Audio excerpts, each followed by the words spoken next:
Sveiki, skolēni! Esmu Mārtiņš no Laboratoriem zinātnes skolas. Tu noteikti esi dzirdējis tādu frāzi, ka acis ir dvēseles spogulis. Kāpēc tā to saka? Vai es pamanīju to, ka, pieņemsim, ir grūtāk vienam ar otru komunicēt, vai saprast, ko tas otrs cilvēks domā, ja, pieņemsim, viņam virsū ir saulesbrilles? Vai kaut kādā veidā neredz acis? Kaut kā, kad mēs runājam viens ar otru, tad tieši acis šķiet, ka nodod daudz informācijas ar to, ka mēs kaut kādā veidā varam nolasīt, ko tad tas cilvēks domā un, kā saka, vai draudzīgi noskaņots, vai nav draudzīgi noskaņots, tad to visu mēs pēc būtības kaut kādā veidā nolasam ar acīm. Tad redze ir mums ikdienā ļoti, ļoti svarīga, un kā reiz šodien, tad mācīsimies par redzi, acīm. Kā mēs vispār pasauli redzam? Kā? Ja tu skaties, tad es šobrīd gribētu parādīt vienu interesantu eksperimentu. Man šeit ir no papīra uztaisīts tāds mazs puķīts.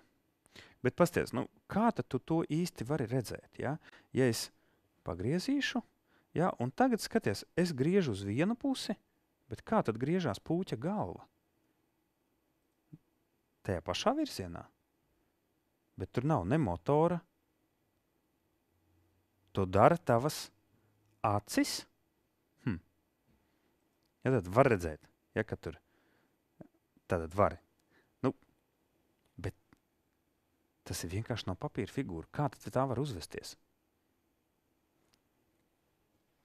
Tad būtība ir tāda, ka mēs ar acīm uztveram to, kas mums ir apkārt. Jā, acis ir ļoti svarīgi sensori, bet tālāk, kas notiek tālāk?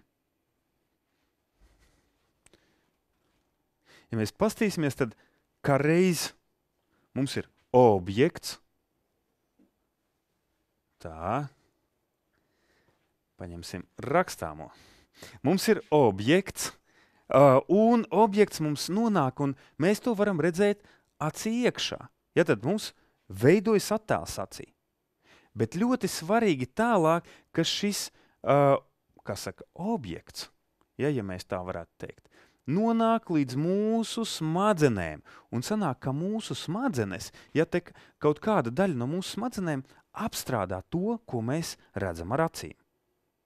Kā piemērs būtu, ja mēs pārgrieztu šeit šo nervu, acis vēl joprojām varētu mums darboties, bet mēs neko neredzētu.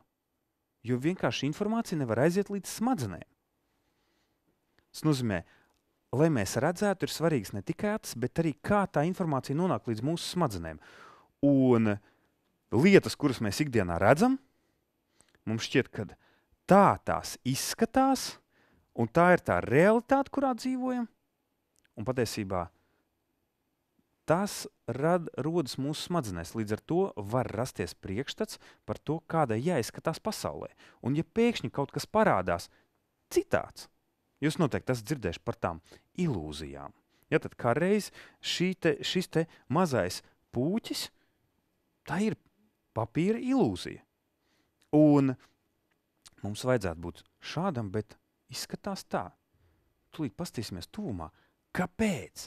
Ja pieņemsim, ja es paņemšu šeit, pasties šo te punktu pa vidu. Ja, tad šis te punkts pa vidu.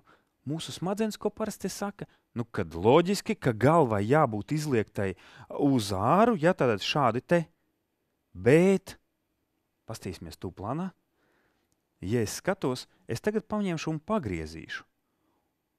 Un var redzēt, ka patiesībā man ir nevis izliekts šādi tas purniņš, bet ir ieliekts uz iekšu. Bet mūsu smadzenes, kad redz šādu, nekādi nevar saprast, kā tad jābūt šādi, tad jābūt šādi. Ja, un tas nozīmē, ka acis ir tikai daļa no mūsu redzes, bet viss pārējais notiek arī tālāk smadzenēs. Cik daudz un kas tālāk, tur par smadzenēm es daudz neko neizstāstīšu. Ja tikai var ņemt vērā, ka tieši tur rodas tās ilūzijas mūsu pierasto lietu dēļ. Bet pamēģināsim izprast, kā tad īsti darbojas acis. Vismaz ar to gan ir daudz kas skaidrāks nekā ar tām smadzenēm. Un, protams, ja skatīties, kāpēc ikdienā tā redze būtu svarīga, kā jau sākumā minēja, tā būtu tā komunikācija, bet vēl, kaut vai pamēģini pats ar šāli aizsien ciet acis un pamēģini pavadīt, 5 minūtes, 10, 20, vienalga izvēlies kaut kādu laiku un pamēģini pabūt mājās, kaut kur pazīstamā vidē, bet pamēģini, kā tu jutīsies otrs, ka tu nonāc nepazīstamā vidē. Pieņemsim, ja tu esi ārā un ja tu aizsien ciet, vai var saprast, kur kas atrodas? Diezgan grūti. Ne mēs to sadzirdēt varam, pieņemsim kaut kādus šķēršļus, vienīgais sataustīt, ja, bet tāpēc jau arī akliem cilvēkiem ir tāds kociņš, ar kuru viņi piet un pārbauda, kas tad viņiem ir priekšā. Ja? Ja tas būtu vienīgais veids, vēl izņemot redzi. Ja?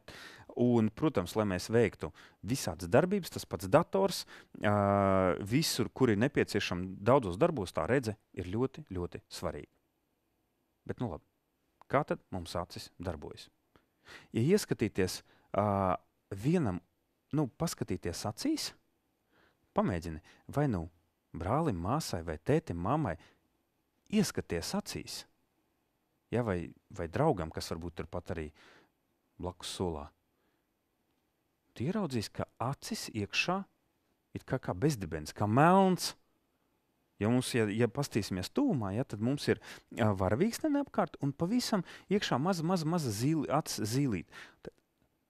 Iekšā acis ir melnas, lai visa gaisma, kas nāk, nonākot līdz acīm, tur arī paliek un mums rada to redzes sajūtu. Ja jau citādāk, ja tā nebūtu, tad patiesībā daļa gaismas atstarotos, izietu ārā un mūsu redze būtu sliktāka. Pamēģināsim saprast, kas tad īsti notiek mūsu acīs. Tad ļoti interesanta lieta, kad esi noteikti dzirdējis, acis uztver redzamo gaismu. Tas nozīmē, tā ir pēc būtības varavīksne, kuru mēs uztveram, bet patiesībā vēl ir citi gaismas stari, kas būtu vēl šeit tāda ultravioletā gaisma, piemēram, kuru mēs neredzam, bet ir starp citu daži dzīvnieki, kas to redz, tīpaši kukaiņi. Ja? Vai tieši tāpat infrasarkanā gaisma, kuru mēs arī ar acīm neredzam, bet, pieņemsim, čūskas to var redzēt.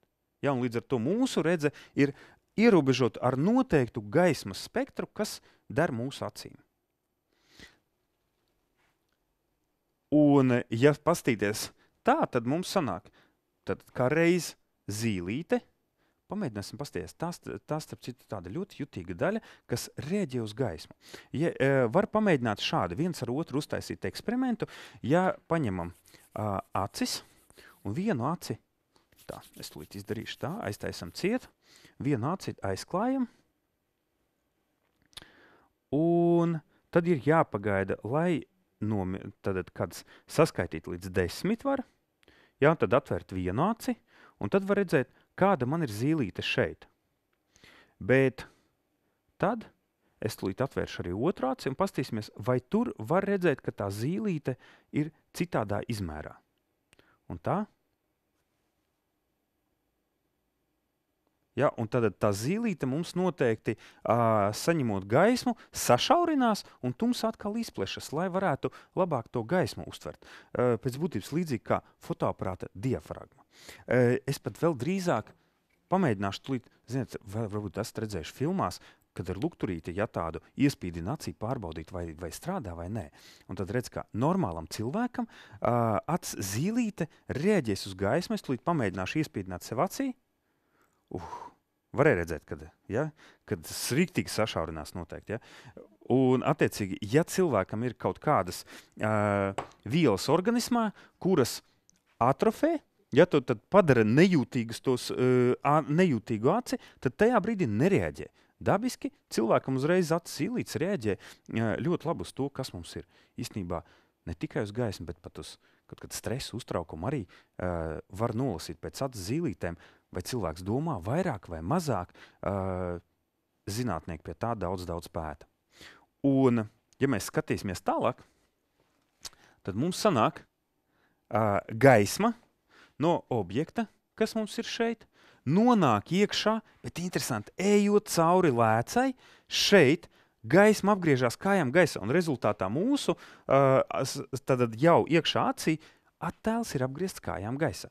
Pamēģināsim tūlīt to pārbaudīt, kā tas ir, ja es laižu starus caur lēcu.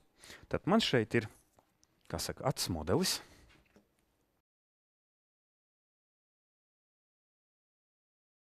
Tā.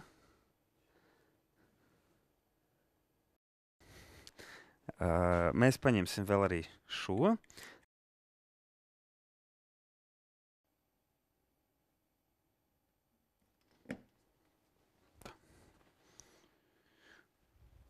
Un tā, ja mēs pieliekam klāt lēcu, tātad acis zīlīte, kas mums ir, tad mēs varam redzēt, ka gaisma, ejot caur to lēcu, mums sanāk krustojas tieši uz acis aizmugurējās sienas, kur arī jāveidojas pašam attēlam.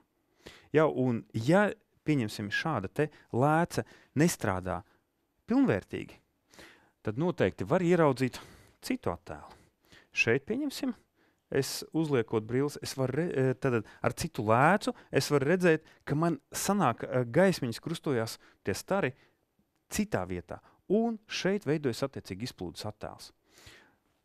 Tāpēc ir jālieto šī lēca, ko mēs pieliekam klāt, tad izkliedētā lēca, kas palīdz, tad tās pēc būtības ir brilles, kas palīdz tad veidoties tam staru krustpunktam tieši atkal uz acis aizmugurējās sienas, un pēc būtības mēs varam tādā veidā iegūt attēlu.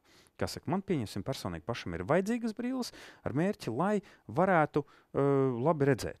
Ja tieši tāpat kā šajā attēlā.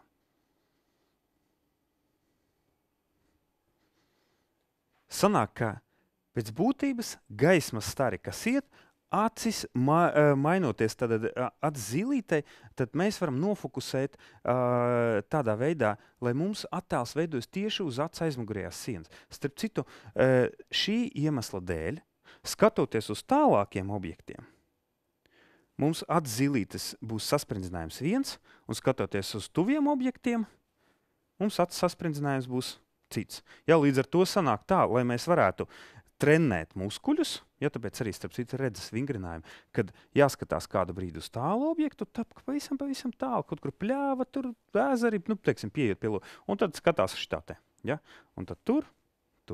Ja, un tādā veidā sanāk, mums acis nepārtraukt saspringzinās, atslābinās, un tādā veidā var strādāt ar to muskulatūru. Bet vai es kādreiz domāju, kāpēc mums ir vajadzīgas 2 acis? Kāpēc nevarētu pietikt ar 1? Es parādīšu. Rekur, ja mēs paņemam kaut kādu stieni, un mums ir iekšā šeit caurums. Ja?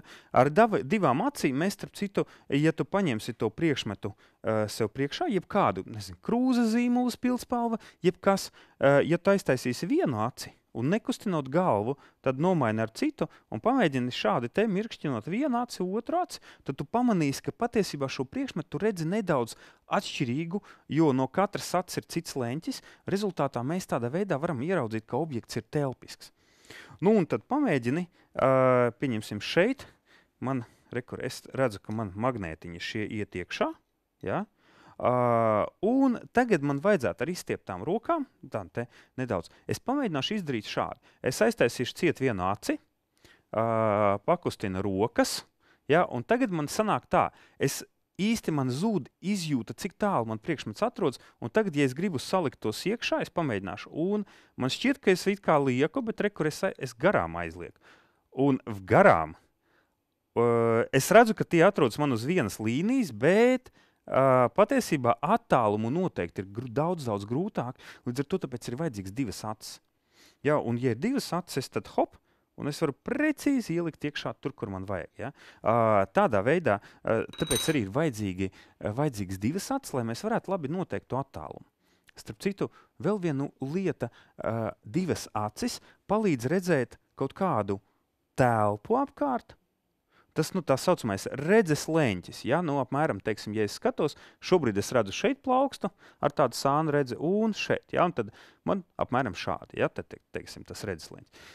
Interesants novērojums, ka dzīvniekiem, kuri zālēdāji, tiem acis atrodas šitā te vairāk uz sāniem, pieņemsim tas pats zaķis, lai varētu pēc iespējas lielāku telpu redzēt apkārt un tādā veidā pamanīt, vai nav gadījumā kāds plēsējs apkārt.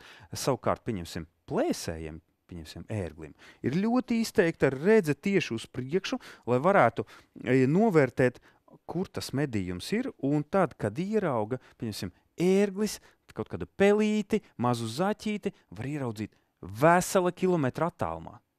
Vienkārši, hop, ir, un tad kā bulti uz turienu un aiziet. Ja? Tā kā līdz ar to sanāk, arī acis pielāgojas no tiem uzdevumiem, kādiem ir jābūt.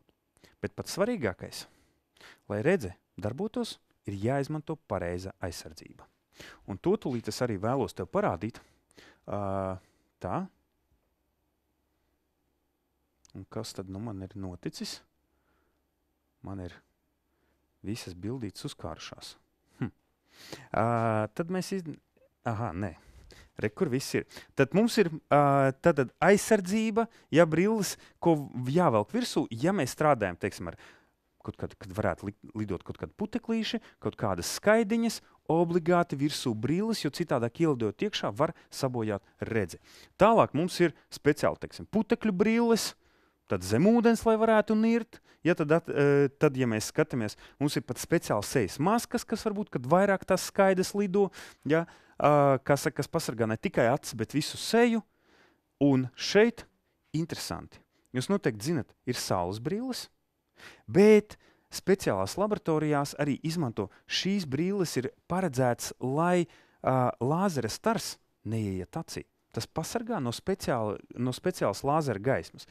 Un, protams, pats pēdējais būtu, ja jūs kādreiz redzat metinātāju, uz šo liesmu noteikti neskatieties, tās gaisma ir tik spilta, ka pēc būtības izdedzina acis aizmugurējo daļu. Ja, tāpēc arī kādu brīdi var redzēt, kad baigi kaut kas tur mums nav tā kā vajag. Tāpēc arī izmanto speciālu aizsargu masku. Ko? Pēc būtības var teikt. Redzi, mums ir ļoti svarīga, un bez tās dzīvot būtu diezgan grūti. Tāpēc arī saudzējiet savas acis, lai tās noder jums līdz pat vecumdienām. Ja, jo tās būs jums vajadzīgas vēl ilgi un dikti. Bet tagad visiem jums saku paldies! Atā!